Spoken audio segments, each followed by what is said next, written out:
Doamnelor și domnilor, planul geniilor militare de la Kremlin funcționează impecabil. Armata rusă continuă să intercepteze cu succes dronele ucrainene, folosind direct clădirile celor mai mari rafinării de petrol din țară, iar în ultimele 3 zile, în 6-8 iulie, Ministerul Apărării de la Moscova a raportat distrugerea tuturor țintelor, chiar dacă unele rafinerii au decis să sărbătorească victoria prin focuri de artificii uriașe și oprirea totală a producției.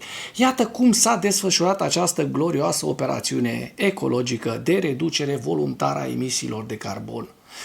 În 6 iulie, prima zi, sărbătoare în Siberia, la Omsk, planul ucrainenii au trimis drone la o distanță imposibilă de 2500-3000 de kilometri, convinși că Siberia este în siguranță. Realitatea, rafinăria din Omsk, cea mai mare din toată Rusia, a interceptat eroic dronele cu instalația sa principală de procesare LOU AVT-11, responsabilă pentru 40% din producție. Rezultatul, guvernatorul local a anunțat că apărarea aeriană rusească a distrus majoritatea dronelor.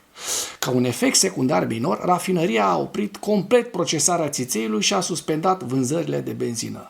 Benzina oricum dăunează motorului. În ziua a doua, pe 7 iulie, panică preventivă și împrumutul de experiență. Planul, după succesul din Omsk, regiunile învecinate au realizat că apărarea antiaeriană sau aeriană federală are alte priorități, cum ar fi baza iahturilor din Soci. Realitatea, în regiunea Kremenevo, aflat la peste 3000 de kilometri de Ucraina, autoritățile au început să blocheze camioanele pe autostrăzi pentru verificat acte și au ordonat constituirea de adăposturi antiatomice. Rezultatul, guvernatorul din Kremenevo a declarat mândru că vrea să folosească la maxim experiența vecinilor săi din Omsk. Probabil se refera la experiența de a privi cerul neputincios în timp ce instalațiile industriale devin torțe. Ziua a treia, 8 iulie, iluminat festiv în Tatarstan și Saratov. Noaptea de marți spre miercuri, adică noaptea, a adus un nou festival de intercepții reușite. Realitatea, forțele ucrainene au trimis drone în Republica Tatarstan, la Nijnekamsk, unde giganții petrochimici Taneco și Taif NK au preluat loviturile direct în rezervoare. În același timp, rafinăria Rosneft din Saratov a decis să nu se mai lase mai prejos și a aprins spectaculos torțele. Rezultatul, Ministerul Apărării de la Moscova a raportat matematic doborârea 415 drone overnight. Faptul că bucățile din cele 400 ceva de drone arse au lovit la milimetru turnurile distruse ale rafinăriei este o coincidență nefericită. Prin urmare, campania decurge conform planului. Rusia a terminat de testat rezistența tuturor celor 11 mari rafinării ale țării la atacurile cu drone ucrainene. Bonusul este ecologic. Cozile kilometrice la benzinările rusești din iulie 2026 vor reduce drastic poluarea auto, doamnelor și domnilor. Iată, operațiunile speciale ucrainene au reușit să lovească simultan 2 rafinării de petrol din Rusia. Este vorba despre faimoasa Taneco și Taif NK, despre care vă vorbeam. Taneco este una dintre cele mai mari și mai importante rafinării de petrol din Federația Rusă. Fabrica are o adâncime de rafinare de până la 99%. Mare adâncime, nu? Aceasta înseamnă că din fiecare tonă de petrol, fabrica produce mai multă benzină, motorină și combustibil pentru aviație decât multe rafinării mai vechi. Taif NK este a doua cea mai mare rafinărie de petrol din Nijnekamsk. Capacitatea sa anuală de procesare este de până la 8,5 milioane de tone. Include unul dintre cele mai sofisticate complexe de procesare a reziduurilor de țiței greu din Rusia. Așa, pe repede înainte, forțele de apărare ucrainene au dat foc rafinăriei de petrol din Saratov. O să vă arăt mai târziu mai multe astfel de imagini, pentru că circulă pe internet foarte multe. În noaptea de 7 spre 8 iulie s-a întâmplat acest lucru. SBS, SBU și alte forțe ucrainene sunt responsabile de aceste lovituri. Тут на камере прощения там пули летают. Чуть Da. Опа. Hopa, hopa. Баба. Stai așa că nu așa. Ia uzi. Se aude lansări de rachete. se aud lansări de rachete. SBU a lovit o stație de pompare a petrolului în Bashkortostan, doar la 1500 de kilometri de Ucraina. Vedeți pe această hartă, Excel Nova Plus. Tot în noaptea de 7 spre 8 iulie s-a întâmplat acest lucru, la 1500 de kilometri de granița de stat ucraineană. Hai să vedem și despre ce e vorba, pentru că avem Бля, вот это не дым случайно ли нахуй? localnici, ei. Lucrăm cu materialul clientului. Cu materialul clientului care prezintă astfel de Если присмотреться, вот тут как будто бы задымление. imagini, da? И Nu putem fi acuzați că le fabricăm noi, că ne ocupăm cu dezinformația, ca și cum o fac rușii, da? Asta este, da? Mai avem și alte imagini. Ia uite, auziți cum bâzie dronele ucrainene de tip Lutu. În această imagine se poate vedea o dronă. Hai să mai vedem. Uite, asta se vede și mai bine. Chit că n-are sonor această filmare, nu are audio, dar vă mai prezentăm și altele. Ia să vedem cei din Taneco, din Nijnekamsk, Tatarstan, care au fost loviți peste noapte de aceste drone. Avem imagini mult mai sugestive decât cele pe care vi le-am prezentat mai înainte. Da? Se vede foarte bine. Uită, niște 1, 2, 3, 4 lovituri. Aici este, se pare, a 5-a lovitură. Deci a fost un atac masiv. Cred că unul dintre cele mai mari atacuri, dacă nu cel mai mare atac ieri și astăzi, deci în timpul zilei de ieri și azi noapte, cred că ucrainenii au atacat cu aproape 1000 de drone. Da? Se vede foarte, foarte bine, să spunem asta, aceste imagini. Aici s-aud sirenele. Din nou, mă văd nevoie să repet, pentru că mulți vor spune că nu există așa ceva, nu s-a întâmplat în Rusia, astea sunt în Ucraina. Nu, sunt imagini din Rusia, filmate chiar de localnicii de acolo, care au început să trăiască cu astfel de lucruri nefericite pentru ei, dar trebuie spus că și ucrainenii se confruntă de 4 ani și 4 luni cu lucruri și mai nefericite, pentru că în timp ce, așa cum vedem, ucrainenii atacă rafinăriile și petrolul rusesc, rușii atacă clădirile, locuințele, blocurile, comițând crime de război. Iată cum se plimbă această dronă ucraineană nestingerită în văzul mulțimii, că aici este o mulțime de oameni. Se învârte, nu se aude niciun foc de armă, niciun tir și probabil vom vedea imediat o bubuială, pentru că din câte văd eu aici, oamenii sunt ieșiți practic din incinta rafinăriei, pentru că deja rafinăria a fost lovită, da?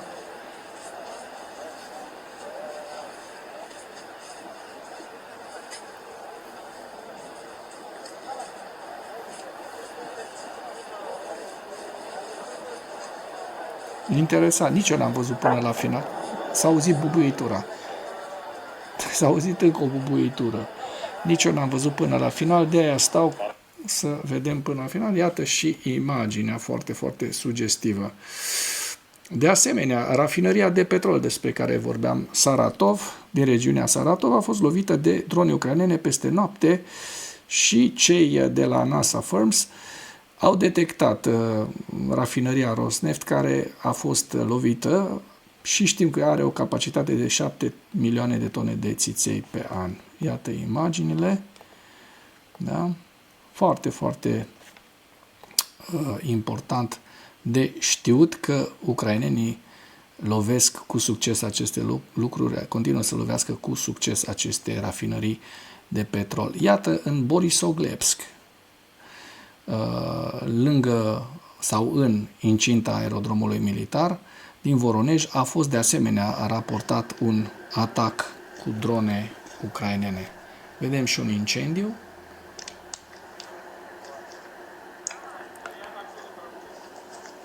Ну так вот. Și vedem și o imagine, o fotografie. Comandantul sistemelor fără pilot ucrainene, cred că este vorba despre Magyar, a revendicat atacuri asupra 5 substații electrice și a unei stații de compresoare de gaze din Crimea ocupată temporar ieri 7 iulie.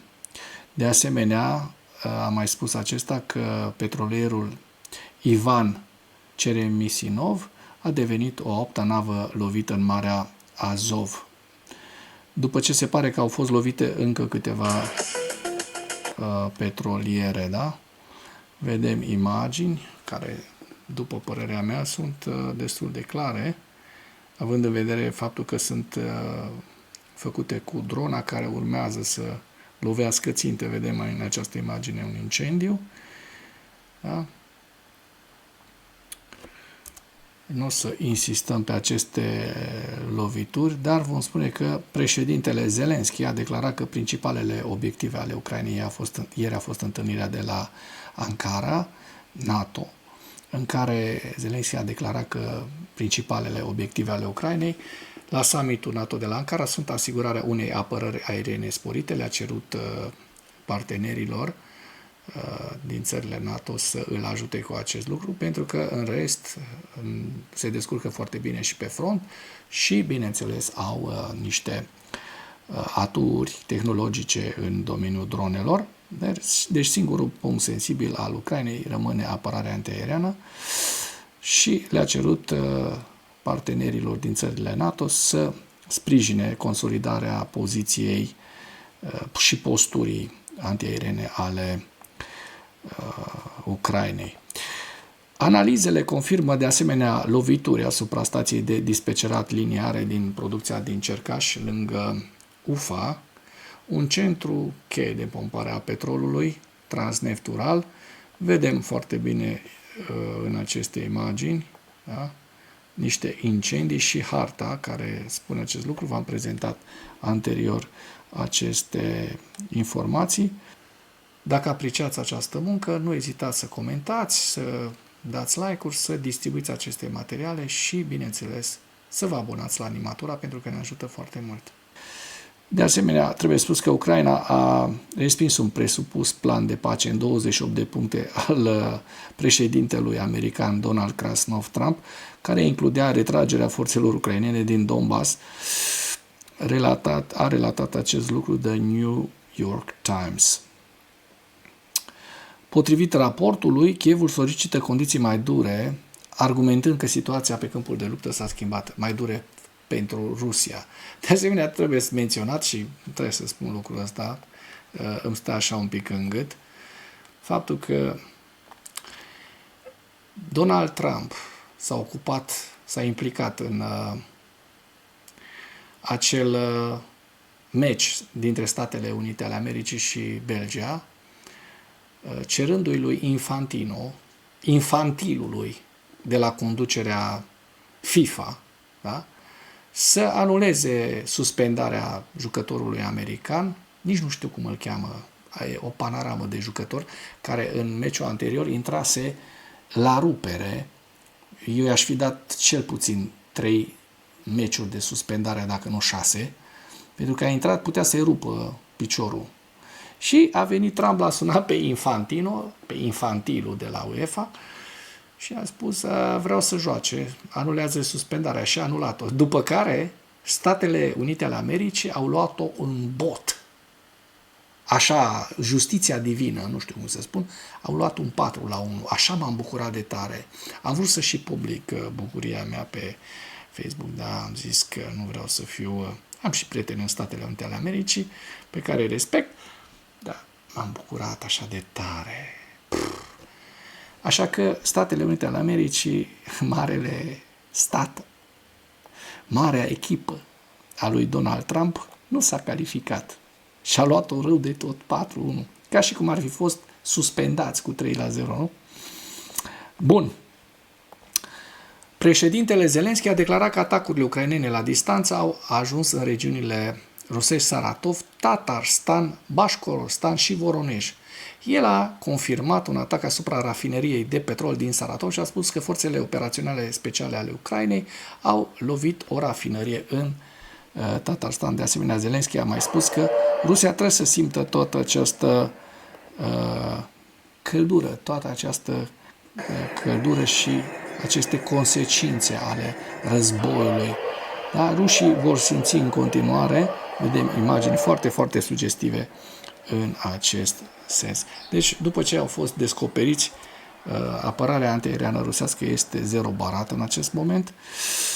Da? Și sunt tot felul de astfel de știri care circulă în continuare pe internet. Nu o să insistăm asupra lor. Sunt, v-am prezentat și mai înainte, vă mai spun doar că Magyar Brody, care comandă forțele ucrainene fără pilot, a spus că încă 9 petroliere rusești din flota din umbră au fost lovite în Marea Azov.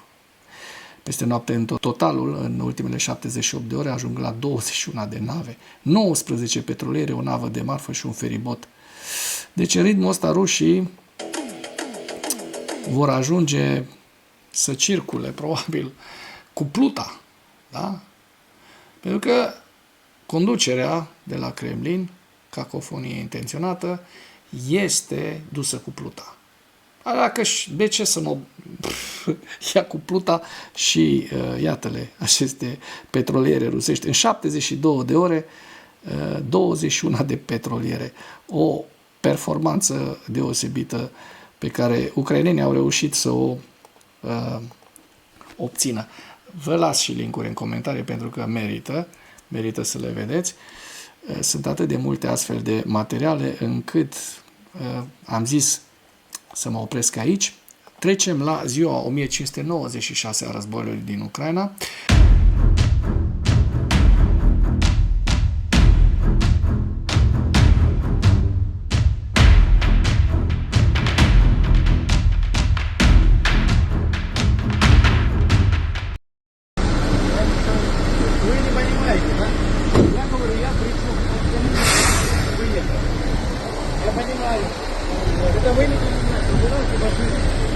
В общем, ситуация такая. Были у нас здесь, взяли машину, перекрыли топливную, чтобы людям заправили бензин. И они начинают тут забастовку делать, чтобы могли заправиться физлица, ну, обычные люди. На самом деле это несправедливо. Для спецтехники привезли топливо, а люди уже неделю не могут заправиться здесь на бензине. И ситуация такая, что некоторым нужно уехать из города, кто не местный. В общем, коллапс полный. И всей ситуации что можете сказать? Беда бедовая вообще просто. В общем, вот так взяли, перекрыли. И теперь не может выехать.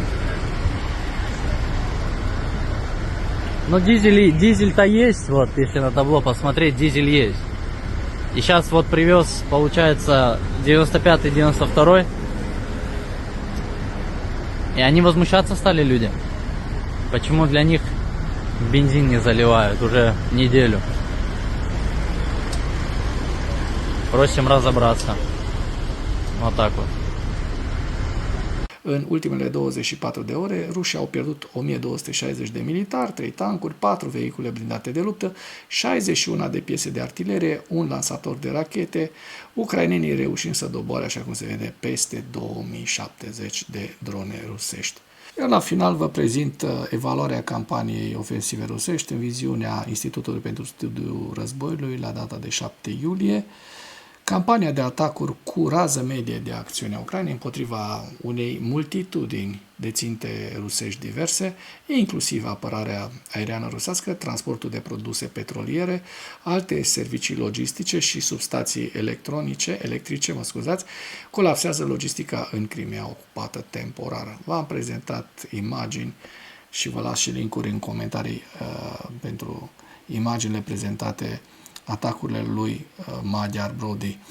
Campaniile de atacuri cu rază medie și lungă de acțiune ale Ucrainei au impus o judecată în spațiul informațional ultranaționalist rusesc, determinându-i pe comentator să dea vina pe guvernul federal rus pentru că nu a reușit să creeze un sistem coerent de apărare aeriană ca să poată proteja în mod adecvat întreprinderile private și infrastructura critică de atacurile ucrainene cu rază lungă de acțiune. Serviciul Federal de Securitate a Rusiei, FSB, l-ar fi arestat pe comandatul brigăzii 114 pușcași motorizați a Rusiei.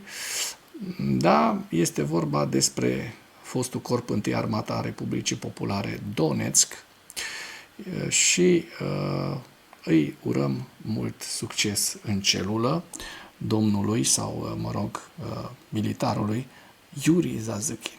Da?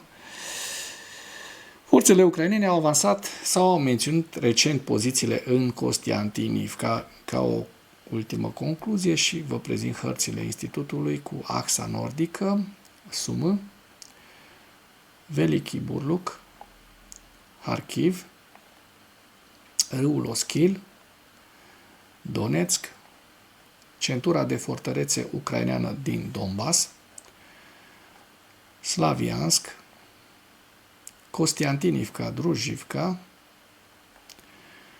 orașul Kostiantynivka în apropiere, da? Vedem această hartă disputată, Pokrovsk și axa sudică Zaporojie și Herson. Și cu acest ultim detaliu închei materialul nostru de astăzi cu îndemnul, dacă ați găsit informații utile în acest videoclip, nu ezitați să vă distribuiți pentru a ajunge la cât mai multă lume. Mulțumesc mult!